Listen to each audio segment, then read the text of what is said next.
voy a hablar acerca de la victoria de la cruz. Semana Santa se caracteriza casi siempre por las mismas películas, ¿verdad? Son pocas las nuevas películas que hay. Y si usted se da cuenta, una gran mayoría de las películas de Semana Santa no tienen que ver mucho con el texto bíblico. ¿Se ha dado cuenta de eso?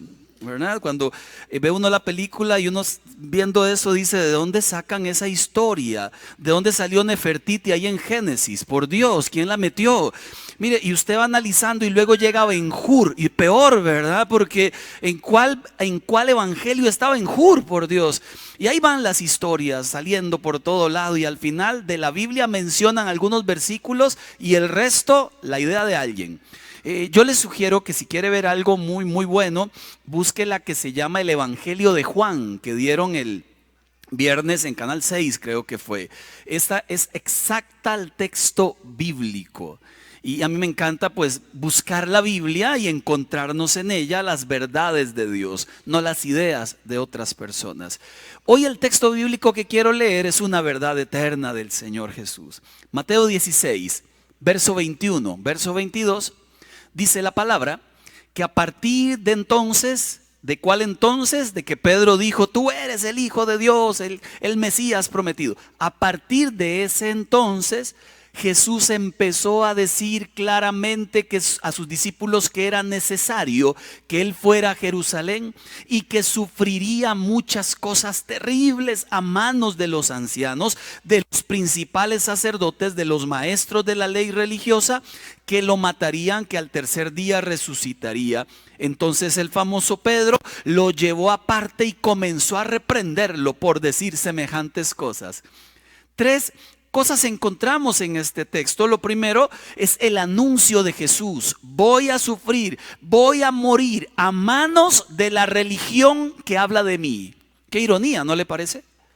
Voy a morir a manos de aquellos que pregonan del Mesías. No me conocen porque así exactamente es la iglesia. No todos los que están son. Ve el que está a la par suya. Bueno, ese sí es. Esperamos en Dios que ese sí sea. Pero qué delicada lección. No todos los que profesan a Dios realmente creen en Él. No todos los que siguen a Dios realmente tienen raíz con Él. Y esto lo demostró la religión de aquel momento, que no lo vivamos nosotros hoy. Lo segundo que dice Jesús es, voy a resucitar. Evento culminante, lo hablamos la semana pasada, hablando de las evidencias de por qué creemos en Jesús y no en otro. Y lo tercero, don Pedro. Este famoso Pedrito, ¿verdad? Impulsivo, que a veces si uno lo hubiera conocido, usted seguro le hubiera dicho, Pedro, calladito usted se ve más bonito. Porque no fueron pocas las veces en que Pedro metió la patota por querer quedar muy bien con los demás. Y aquí fue a reprender a Jesús. ¿Cómo se te ocurre estar diciendo que te van a lastimar? Jamás. Ah, cosito de Pedro, ¿verdad? ¿Quién lo mete? ¿Quién lo metió a hablar de esas cosas? Pero ahí está Pedro.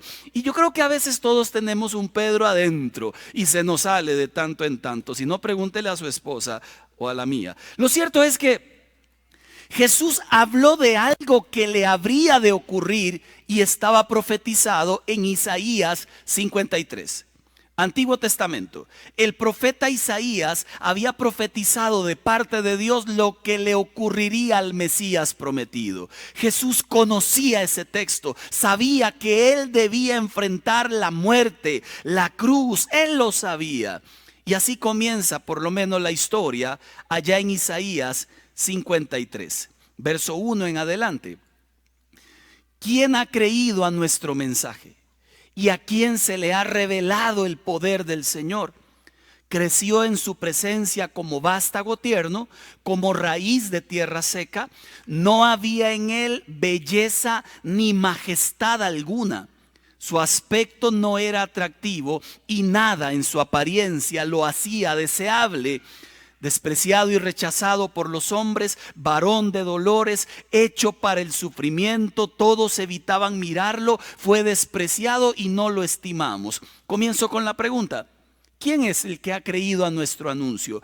Porque resulta que en la antigüedad la gente se negó a seguir a Dios y cuando vino Jesús los escribas, fariseos, se negaron a seguir a Dios porque ellos esperaban a un libertador como Moisés, como Elías, como Josué, como Sansón, como Gedeón, que con fuerza espectacular derribara y destruyera todo el imperio romano. Pero eso no ocurrió. Resulta que el Señor vino, como dice Isaías, como vástago tierno, sin pompa, sin ruido, vino humilde. Vino como raíz de tierra seca. ¿Quién era Jesús? El hijo del carpintero. Y la gente decía, de Nazaret ha de salir algo bueno. Ni siquiera creían que de ese pueblo viniera algo que valiera la pena. ¿Quién era Jesús? Un hombre en el cual, dice la Biblia, no había belleza ni majestad alguna para ser deseable. Mire qué interesante cómo el texto bíblico cambia la cultura de las películas de Semana Santa, porque en ellas presentan a Jesús con los ojos azules y perfil griego. La gente habría de seguir a Jesús no por su aspecto físico, sino por el poder de sus palabras. Y eso lo hacía más grandioso. Hoy la gente sigue a las demás personas por un aspecto, por un carisma, por algo especial. Pero a él lo seguían por lo que decía. Cuando él hablaba, era la verdad de Dios hecha carne allí en medio de toda la gente. Y doloroso, hecho para el sufrimiento. El pueblo de Israel lo menospreció, menospreciaron a los profetas del Antiguo Testamento. Y resulta que también muchos lo despreciaron. Cuando él predicaba, muchos se convertían, no todos. Cuando él sanaba, muchos eran sanos, no todos. Cuando él hizo el llamado a seguirle, muchos le siguieron, nunca todos. Y esto habla de un desprecio por el Señor. Y me hice la pregunta, ¿se desprecia hoy a Jesús? Sí, claro, esa es fácil. Se desprecia cuando a él no se le da el primer lugar y lo relegamos al tercer, cuarto, quinto lugar. Y encima de él está la familia, el trabajo, la empresa, las cosas, la serie de Netflix, el fútbol, el maquillaje. Cuando ponemos algo por encima de Jesús, le estamos restando el valor a Jesús. Él debe estar por encima de todo. Él debería ser lo primero en nuestras vidas. Él debe estar por absolutamente encima de todo. Y hasta que no lo pongamos allí, no entenderemos de qué se trata el reino de los cielos. Volviendo al tema del sufrimiento. El poder de Dios se manifestó en una cruz. Curioso, extraño en realidad. Dice Primera de Corintios 1:18.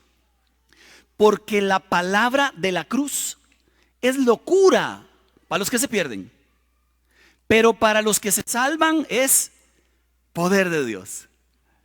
La palabra de la cruz es locura. ¿Quién creería en un Dios que muere en un madero? Ese Dios que murió en el madero, de ese se cuentan historias de milagros, como la que escuchamos ahora. Para la gente que rechaza a Dios, qué locura morir en un madero. Para nosotros ese madero fue el poder de Dios reflejado en Jesús. La cruz es el doloroso precio por la libertad. La cruz nos da beneficios a todos los que somos su pueblo. La cruz es el símbolo de nuestra victoria. Resulta que esta cruz en aquel momento era un instrumento cruel, brutal para castigar severamente a un criminal. El mensaje era uno: hagan lo mismo que le hicimos a ese de la cruz y les haremos lo mismo a ustedes. Aquella tortura inhumana, un hombre desnudo, colgado, crucificado, atravesado con clavos hasta morir. Y muchos lo dejaban 2, 3, 4 días allí y las aves terminaban destruyendo aquel cadáver. Si usted ha visto noticias, esto mismo ocurrió con aquella gente llamada ISIS. Mataban a la gente y en las plazas los que dejaban guindando 2, 3 días y nadie los podía bajar. Decían, el que se rebela contra nosotros, así le va. Mire lo cruel de esa tortura, que el pueblo romano jamás aplicaba la crucifixión a su propia gente, sino a convictos y a prisioneros de otros pueblos. Resulta que Deuteronomio 21:23 lo dice así: no dejarás colgado durante la noche un cuerpo, sino que lo sepultarás ese mismo día, porque cualquiera que es colgado de un árbol, de un madero, está bajo la maldición de Dios. Jesús tuvo la capacidad de cambiar para siempre el significado de la cruz. Hoy miramos una cruz y la usamos de adorno.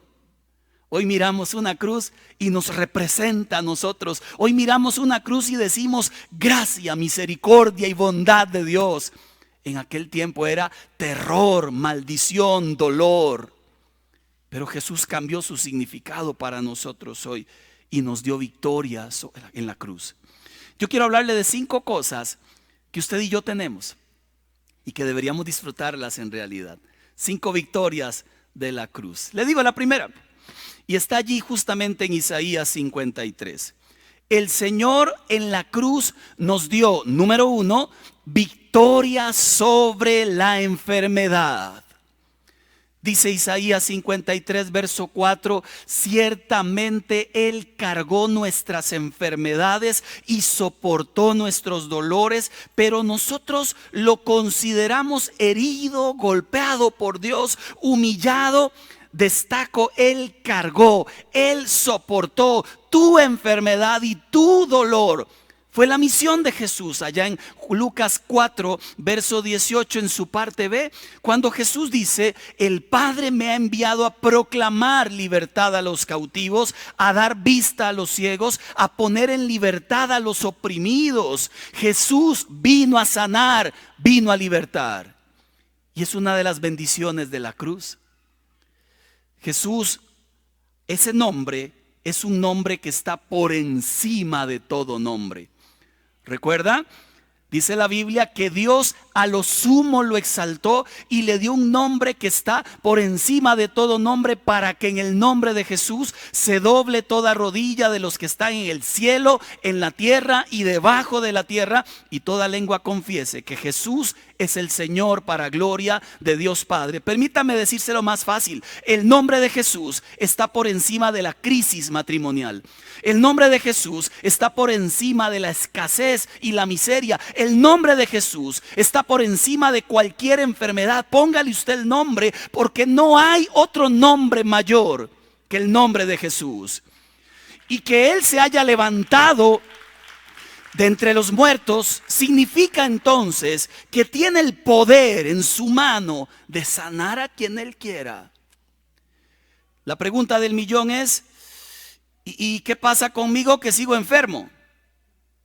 Porque hay algunos que hemos escuchado testimonios de gente que el doctor le dijo, morirás en los próximos 2 meses, y eso fue hace 10 años atrás que se lo dijeron. Hemos sido testigos de milagros y también hemos sido testigos de gente que todavía sigue enferma. Yo quiero animarle a 2 cosas que debemos comprender. Vivimos en un reino presente y viviremos en un reino futuro. En este reino presente el sol sale para todos y la lluvia también.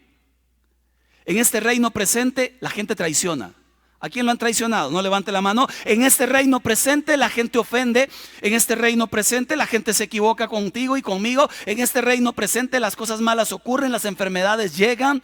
Pero si usted aún en esta tierra no fuera sanado, hay una promesa de esperanza y de victoria sobre la enfermedad, pero está en el reino futuro. Dice la Biblia, Apocalipsis 21:4, el Señor mismo les secará, les enjugará toda lágrima de sus ojos. No habrá muerte, ni llanto, ni lamento, ni dolor, porque todo lo primero ya había pasado. Así que, sea aquí o sea allá. De hecho, aquí si nos sana, igual morimos después. ¿O qué? ¿Qué piensa? ¿Que el que es sanado queda eterno? Morimos después. Pero la bendición de la victoria sobre la enfermedad es que una vez que partamos con el Señor, nunca más en la vida usted tendrá dolor alguno en su cuerpo. Dígame si eso no le alegra, no sé qué le alegraría a usted la vida. Pedro, el famoso Pedro, como él no comprende el significado del sufrimiento, a toda costa quería que Jesús no sufriera. Pero si Jesús no sufría, ¿dónde estaríamos usted y yo? Permítame decirle que el sufrimiento que Dios permite en nuestras vidas tiene propósito. Pero aclaro, una cosa es el sufrimiento que Dios permite y otra cosa es el sufrimiento que yo busco. Una cosa es el que Dios permite para convertirme a mí en alguien muy bueno, y otra cosa es el sufrimiento que yo busco por no haber sido tan bueno. Son 2 sufrimientos distintos. En uno hay poder de Dios y te lleva de aquí a allá. En el otro hay leñazos espirituales. ¿Cuántos han sufrido por cabezones? Creo que todos en la vida, alguna vez tomamos alguna decisión equivocada y terminamos sufriendo. Pero si usted está sufriendo hoy, lo que sea que esté sufriendo, entréguelo a Dios. Dígale: Señor, en la cruz venciste y me diste esperanza. Entrego mi sufrimiento y sácale tú el provecho, Señor. Hay una poema de Facundo Cabral, del hermano Facundo Cabral, que dice: no estás deprimido, estás distraído. Y ahí comienza todo el poema y al final rescato una frase que me gustó mucho.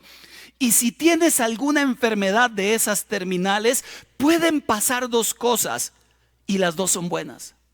Si la enfermedad te vence, te gana, te libera de este cuerpo que es tan molesto. Tengo hambre, tengo frío, tengo sueño, tengo ganas, tengo razón, tengo dudas. Pero si le ganas a la enfermedad, por gracia del cielo, serás más humilde, más agradecido, por lo tanto fácilmente feliz, libre del tremendo peso de la culpa, la vanidad, dispuesto a vivir cada instante profundamente como debe ser. Si usted tiene hoy vida, debería estar viviendo como debe ser, con sonrisa en su rostro, alabando a Dios, porque cada día de su vida se llama un milagro. Deje de estar buscando aquellos milagros. Cuando ocurra aquello, seré feliz. Sea feliz mientras ocurre aquello. Y si no ocurre, siga siendo feliz, porque ya tiene a Dios de su parte con usted. Número 1, victoria sobre la enfermedad. Número 2, que esta me han preguntado mucho. Tenemos en la cruz victoria sobre la maldición. Isaías 53, versículo 5, Jesús fue traspasado por nuestras rebeliones, molido por nuestras iniquidades. Como dice Gálatas 3, verso 13. Raya este versículo por allí, por favor.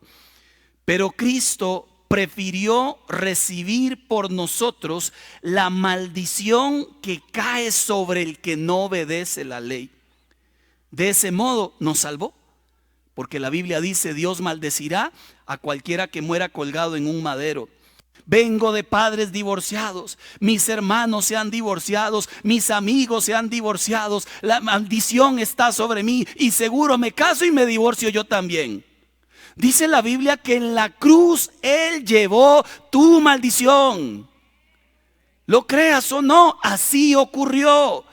Es que yo soy mentiroso porque en mi casa todo mundo mentía. Usted no es esclavo de su herencia pasada. Es que en mi casa todo mundo vivía en depresión y ahora yo vivo con la depre. Usted no es esclavo de su herencia pasada. En la cruz del Señor, allí quedaron nuestras maldiciones. Él se hizo maldición por nosotros para que fuéramos libres. Yo crecí escuchando la frase: su papá fue muy mujeriego. Entonces yo dije: entonces yo también. Y esa frase la escuché a los 10, 11 años. Ya a los 12 tenía novia en serio, con pedida de entrada y llegaba a marcar. Y cambié a mi novia por una compañera nueva que llegó a la escuela y me invitó a un copo. Facilito, por un copo. Y le mandé a decir, ni siquiera tuve el valor de decirle yo, sino que le mandé a decir que ya habíamos terminado, después de 4 meses de un noviazgo real. Y el copo ni siquiera pude andar con la otra. Pero ese día nació la idea: soy mujeriego porque mi papá fue mujeriego. Le entregué mi vida al Señor a los 21 años y viví con esa falsa idea. Y una vez que le entregué mi vida al Señor, el Señor me recordó que en la cruz Él llevó toda maldición. Hoy no soy mujeriego. Bueno, sí, porque tengo 3. A mi hija mayor Eugenie, que ya está casada. A mi hija Fiorella, que ya no es menor, tiene 19. Y a Jackie. Y Dios me enseñó que ninguna maldición está por encima de esa cruz. Pero ojo, se trata de llevar a la cruz mi historia pasada y no seguir repitiendo los mismos errores. Porque la maldición te fue arrancada. No obstante, nosotros podríamos insistir en las mismas historias vez tras vez. Una vez que llegas a Cristo, ahí en la cruz quedan. Tome decisiones sabias en adelante. Siembre a futuro. Siembre lo que usted quiere recoger, no lo que no quiere recoger. Porque la maldición en la cruz se rompe. Número 3. Tercera victoria, mi favorita. Quizás porque yo lo encontré en la iglesia. Y porque está. Victoria sobre la orfandad. Dice Isaías 53, verso 6. Todos andábamos perdidos como ovejas, cada uno por su propio camino. Andábamos perdidos. Ahora tenemos la familia de la fe. Y yo creo que a veces olvidamos ese detalle. Conocer a Dios no lo puedo conocer yo en casa a solas. Eso es mentira. Quien conoce a Dios se relaciona con otros. Quien no lo ha conocido vive aislado, aunque parezca que lo conozca. Quien conoce a Dios tiene relaciones con otras personas, porque a Dios se le conoce a partir de la comunión con la iglesia. Efesios 2:19, por eso ante Dios ustedes ya no son extranjeros, al contrario, ahora forman parte de su pueblo, tienen todos los mismos derechos, ahora son de la familia de Dios. Y yo le añado, aplican restricciones.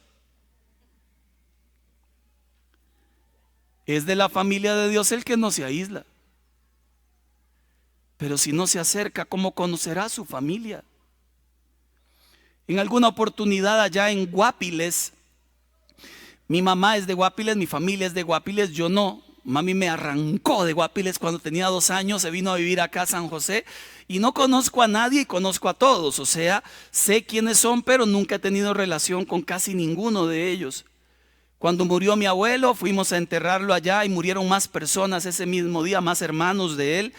Y mami me decía, aquel es primo suyo, y aquella allá es tía, y aquel es sobrino, y yo, Señor del cielo, ¿saben qué hice? Me hice un puño.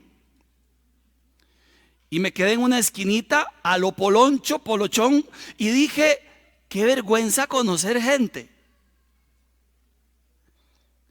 Así llegué, me monté en el carro y así me vine. ¿A cuántos saludé? Ni uno. ¿A quién me acerqué? A ninguno. ¿Con quién me presenté? Con nadie. Seguro dijeron, tipo más odioso, petulante, amargado, creído, juega vivo. Seguro dijeron de todo y tenían razón. No fue por petulante, fue por polada. ¿Sabe qué es polada? Es como cuando uno es muy polo. Pura polada. Hasta hoy, y después de la muerte de mi abuelo, que fue hace 20 años atrás, todavía, ¿qué cree? Conozco a nadie, oiga, ¿qué cosa, oiga? No es que no haya familia, es que no me acerco. No es que no exista la familia de la fe, es que no lo quiero. Todavía retumban las palabras de Jesús cuando miró a María y le dijo, María, he ahí a Juan, tu hijo. Juan, he ahí a tu madre, María. Esas son las palabras que retumban en la iglesia. Porque cuando usted mira a un lado al otro y ha carecido de familia y ha carecido de sanas relaciones, Dios te va a decir lo mismo. La iglesia es la familia perdida. En la iglesia encuentras hermanos, en la iglesia encuentras relaciones. Otra vez, de aquellas que se perdieron. Pero así como una familia, en la iglesia también hay broncas. En la iglesia la gente también traiciona. En la iglesia también la gente habla mal del pastor. No sé cómo pretenden ir al cielo. Mire, en la iglesia también la gente se equivoca. En la iglesia también hay que volverse a arreglar con los que se equivocan con uno y uno arreglarse con quien uno se equivocó. Es una familia. Todos conocen a Julio, el que estaba cantando, es mi hermano. Y vieran lo que es ser hermano de Julio. Mire, y le cuento porque no es tarea fácil, quiero que sepa. Pero seguro él también dice lo mismo de mí. Vivimos juntos muchos años y vivimos como hermanos. ¿Sabe qué significa eso? Que muchas veces bien y otras agarrados de los pelos. Pero ahora soy pastor y en cambio ahora muchas veces bien y otras agarrados de los pelos. Porque es la familia.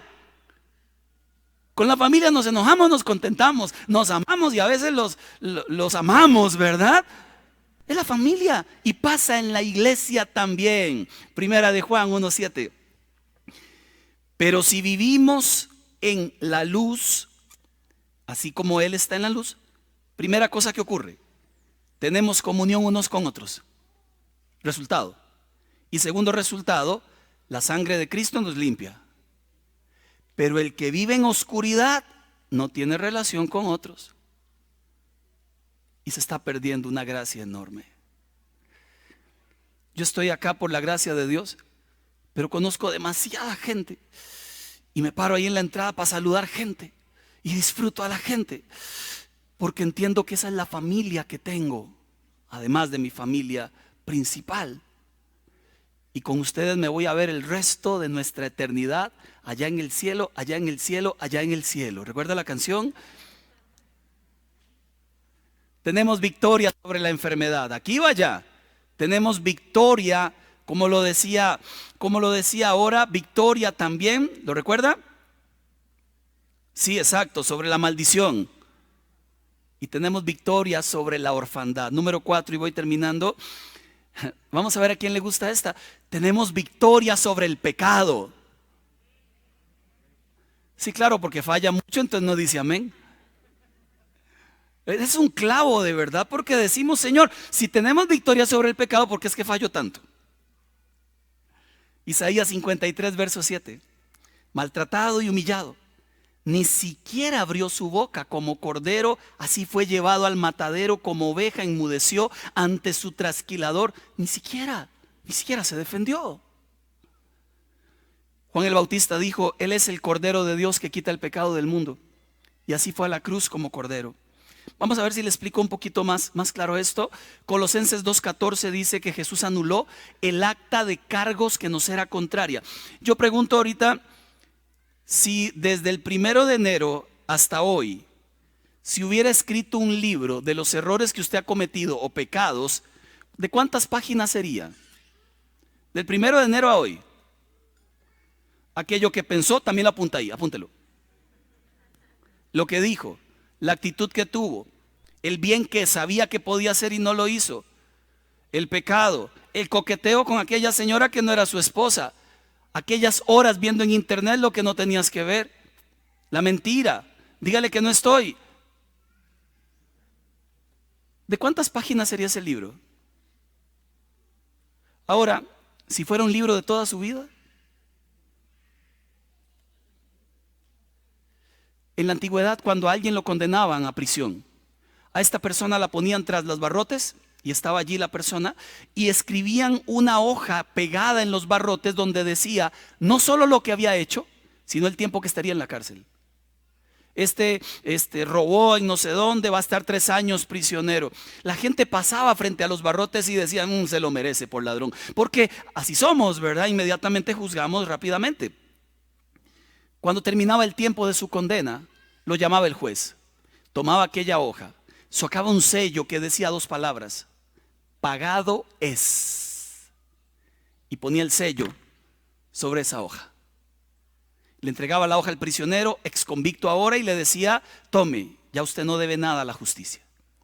Este prisionero tomaba la hoja, buscaba trabajo, encontraba un lugar donde le daban trabajo. Yo a usted lo vi en la cárcel y él podía sacar la hoja y decir, sí, yo fui un prisionero porque robé, porque hice no sé cuánto, pero vea, pagué mi tiempo ahí en la cárcel, ya soy libre, está pago, ya no debo nada. Cuando Jesús murió en la cruz del Calvario, terminó con 2 palabras que son sumamente importantes. Antes de su último suspiro dijo, consumado es. Algunos comentaristas explican que la mejor traducción para esa frase es pagado es. Y ahí en la cruz pagó su pecado y te gritó, ya no debes nada. Y nos libertó del poder del pecado en nuestras vidas. Que a veces vivimos como esclavos es cosa nuestra. Pero somos libres del poder del pecado.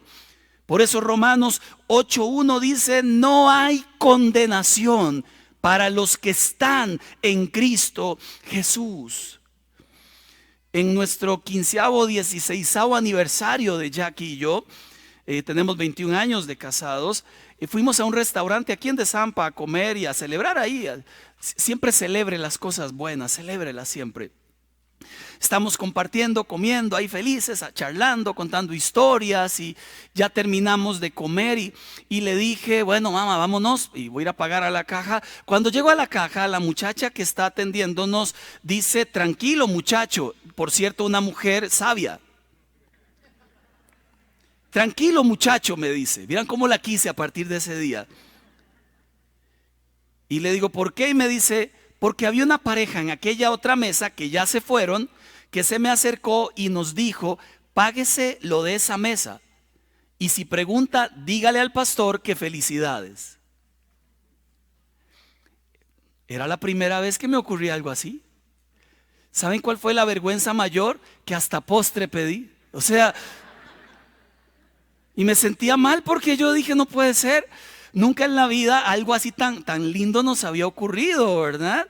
Lo que pasa es que otra vez me sentí mal y yo decía, no, es que no puede ser. Entonces, muchacha, perdón, pero no, jamás. ¿Quiénes son? No sé, ya se fueron, ya está pago, no se preocupen. No, es que sí me preocupa, qué vergüenza, jamás. Yo nunca le he pedido nada a nadie. ¿Cómo es posible? Qué pena. ¿Y dónde están? Que ya se fueron hace rato, que ya está pago.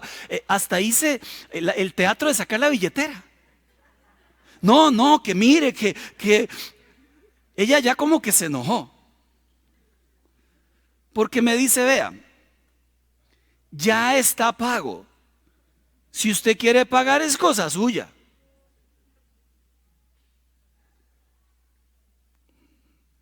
¿No es lo mismo que te dice el Señor a ti? Ya tus pecados están pagos. Si usted quiere vivir con culpas, es cosa tuya. Y recordando lo que hizo, y recordando el daño que hizo, y recordando lo malo que fuiste, y recordando los errores, si usted quiere vivir así, es cosa suya. Pero ya Jesús pagó en la cruz por tus pecados. Viva como libre y viva como santo. No significa que seamos libres del pecado, que podemos hacer lo que queramos. Significa que ahora buscamos su gloria y su gracia. Como dice Primera de Pedro 2:24. Él mismo cargó nuestros pecados sobre su cuerpo en la cruz para que nosotros podamos estar muertos al pecado y vivir para lo que es recto.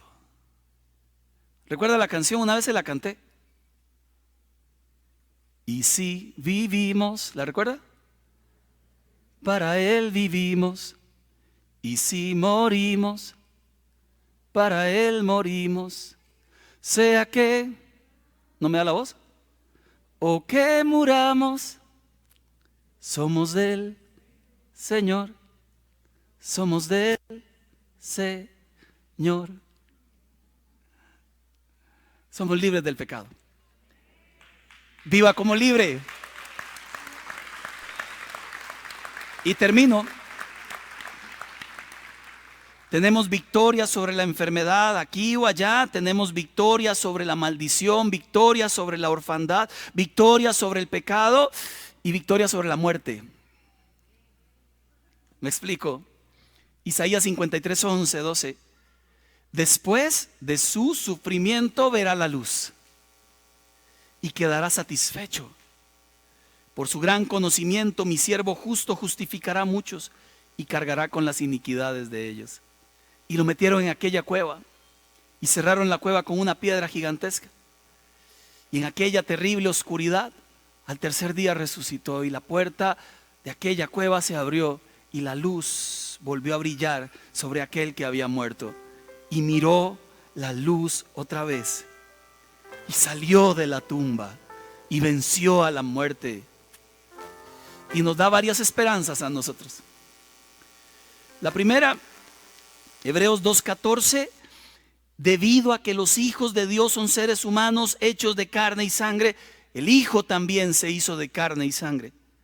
Pues solo como ser humano podía morir y solo mediante la muerte podía quebrantar el poder del diablo, quien tenía el poder sobre la muerte. Únicamente de esa manera el Hijo podía liberar a todos los que vivían esclavizados por el temor a la muerte. ¿Sabe que una de las cosas que más aterroriza a la gente es morirse?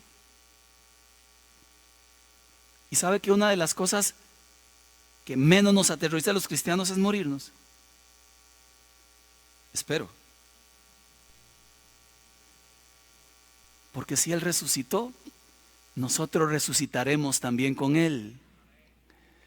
Antes de partir, en Juan 14, Jesús dijo, Juan 14, verso 1, no se angustien, confíen en Dios y confíen también en mí.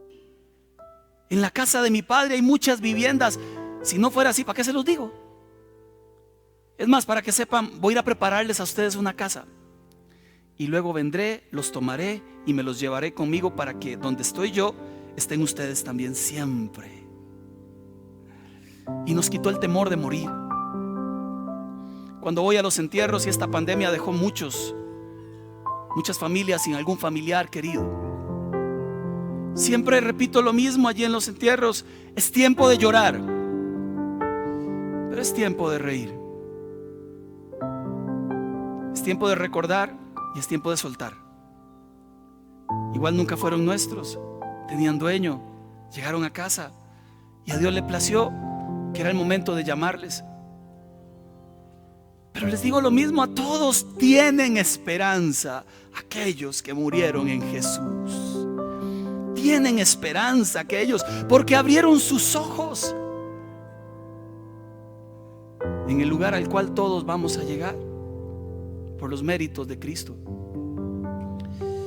Dani Berríos alguna vez le cantó una canción a su papá. Cuando su papá murió, el cantante Dani Berríos, hace unos años atrás, la canción se llama Un canto a mi padre. Muy exclusiva para el papá. Yo cuando la escuchaba, yo decía, algún día cuando muera, ojalá Tiago, Fío me la pongan. Yo ni cuenta me voy a dar, pero ojalá la pongan. La canción dice, él se la cantó en día de su muerte: ya Él está en tu presencia y sus ángeles le rodean. Sus vestiduras blancas sobre su cuerpo resplandecen. Radiante está su rostro al oír a Dios decir: mi siervo ha llegado, ya su carrera terminó. No hubo precio, Señor, que Él no quiso pagar. No hubo una cruz que Él no quiso llevar. Él dio toda su vida por hacer tu voluntad y ahora está en tu presencia. Porque para nosotros morir es vivir. Y esa es la victoria sobre la muerte. Que entendemos que nuestra salida de este mundo es nuestro inicio, no es nuestro final. Que entendemos que estos 20, 30, 40, 80 años que habremos de vivir en esta tierra no se comparan con la eternidad que no tiene fin. Entonces le podemos perder el miedo a la muerte. Y podemos llorar a los que partieron, pero podemos agradecer: Señor, contigo están. Gracias por tenerlos en tus manos. Y podemos decir tranquilamente: los soltamos en tus manos, Señor.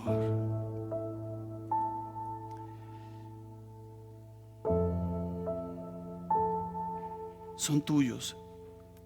Siempre lo fueron. Siempre lo serán. Y algún día me tocará a mí. Y quiero seguir los pasos de aquellos que están con Él y que vencieron la muerte. Gálatas 6:14: en cuanto a mí, decía Pablo, que nunca me jacte de otra cosa que no sea la cruz. Debido a esa cruz, mi interés por este mundo fue crucificado, y el interés del mundo por mí también murió. Qué lindo es vivir la vida como Pablo, ¿no le parece? Él no le alteraba las cosas de este mundo, si hay, si no hay, si tiembla, no tiembla, si me enfermo, no me enfermo, si muero, no. A él le importaba una sola cosa: predicar de aquel que se levantó de entre los muertos, salvar a cuanta gente fuera posible, porque algún día nos vamos todos de acá. Y su misión número 1 era hacernos entender que hay una vida más extraordinaria que todo lo extraordinario que pudiéramos vivir en esta tierra nosotros. Eso se llama victoria sobre la muerte.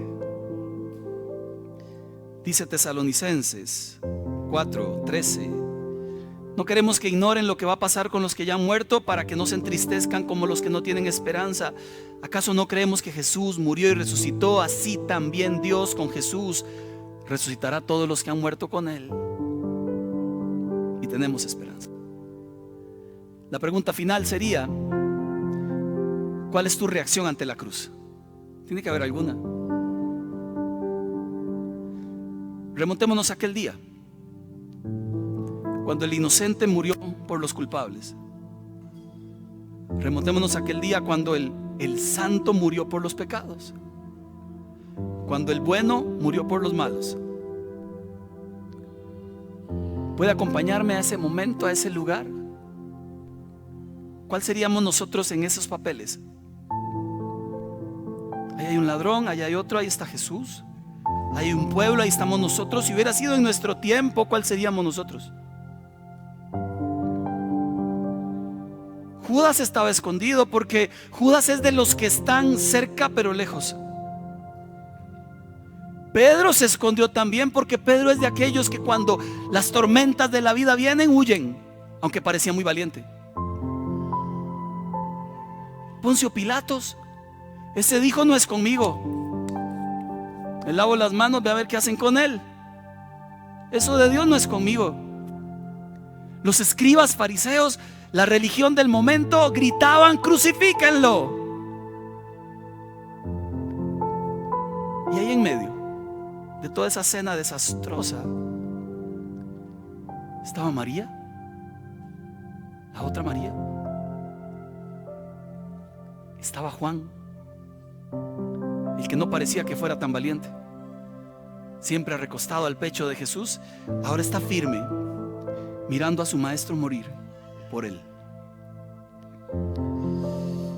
¿Quiénes somos nosotros en la escena? Yo espero que seamos los Juanes de esta historia, los que no nos doblegamos ante nada, los que nos paramos frente a la cruz y le decimos: eres tú nuestro Señor, nuestro Rey, nuestro Salvador, el único capaz de cambiar nuestra historia. Le pido que se ponga de pie, por favor.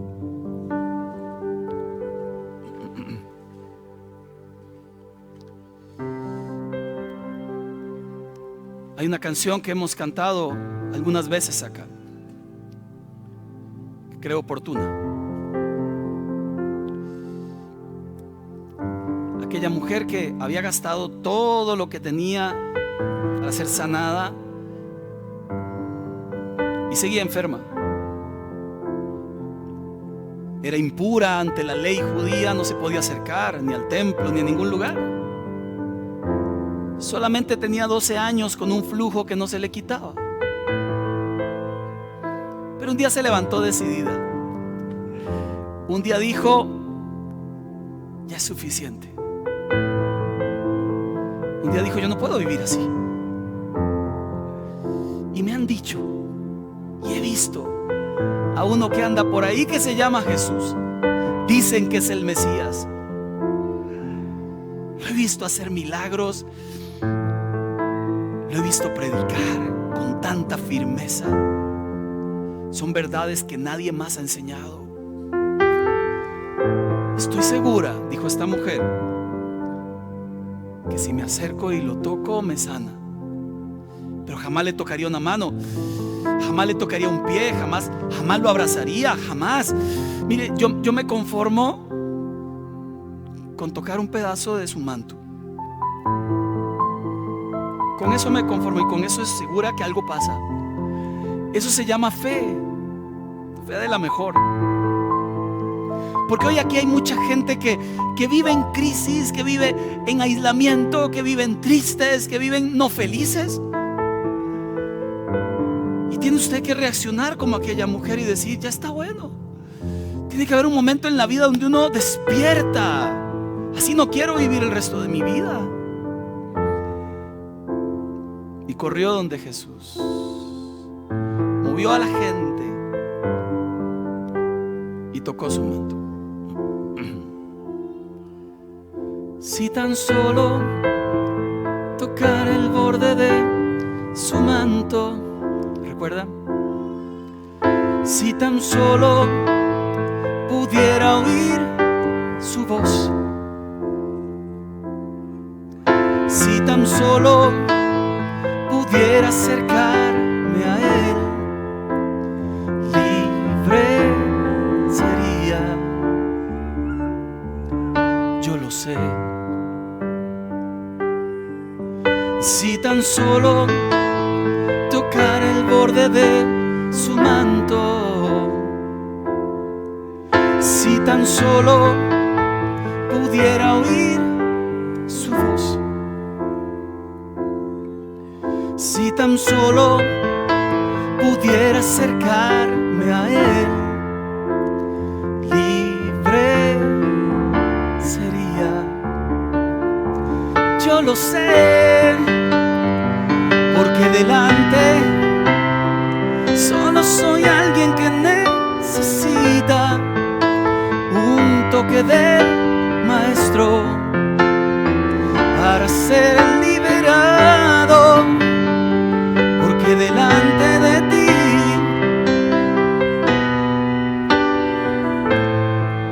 una mirada de mi Salvador.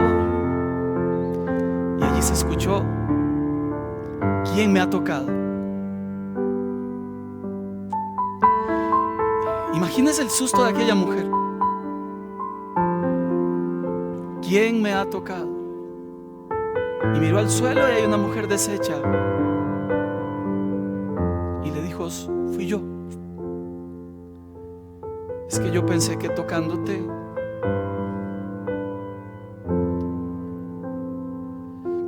y Jesús la sanó. Y nos dio una lección a todos nosotros. Ante Jesús, ante la cruz, solo hay un lugar: de rodillas. Solo hay un lugar perfecto: de rodillas ante el Creador. Señor, te damos gracias en esta mañana por recordarnos tu amor, por tu victoria en la cruz, dolorosísima, no entendemos cuánto. Aquellos clavos de 20 centímetros cruzando tus manos, aquella corona injusta atravesando tu cabeza, pero con aquella corona dijeron: ahí está el rey de los judíos. Aquella espalda destruida, que aún así destruida cargó un madero. Pudiste haberte devuelto, no obstante dijiste: para esta hora he llegado. Y aquellas palabras perfectas: Padre, ¿por qué me has abandonado? Allí estaba tu pecado y el mío, allí en ese momento. Y luego gritó: pagado es. Ya no debes nada, ahora eres libre por la gracia del Señor. Hoy oramos, Señor, con nuestros brazos en alto y te decimos: gracias, Padre, por Jesús. Gracias, Jesús, por tanto amor inmerecido. Si nunca lo ha hecho, dígale al Señor: te entrego mi corazón y mi alma. Te acepto como el Señor de mi vida. Porque como aquella mujer me cansé también. Como aquella mujer llegué a un límite en donde solo me queda gritar: ten misericordia de mí, Señor. No quiero vivir más en orfandad. No quiero vivir más con temor de esta vida. Quiero agarrar tu mano y no soltarla nunca más. Te acepto como mi Dios, mi Señor y mi Salvador. Y que tu Espíritu Santo llene mi vida para siempre. En el nombre de Jesús. Amén. Amén. Dios es bueno.